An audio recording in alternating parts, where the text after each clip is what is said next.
காளிதாசனேடுகள் கண்ணன் ராசலீலைகள் பருவமோகம் தந்தது பாவம் அல்லது.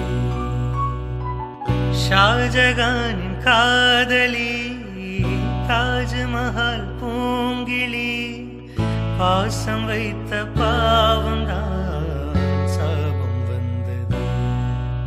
இறந்தாலே இரவாது விளைகின்ற பிரேமையே அடிநீ வழியாக வருகின்ற பெண்மையே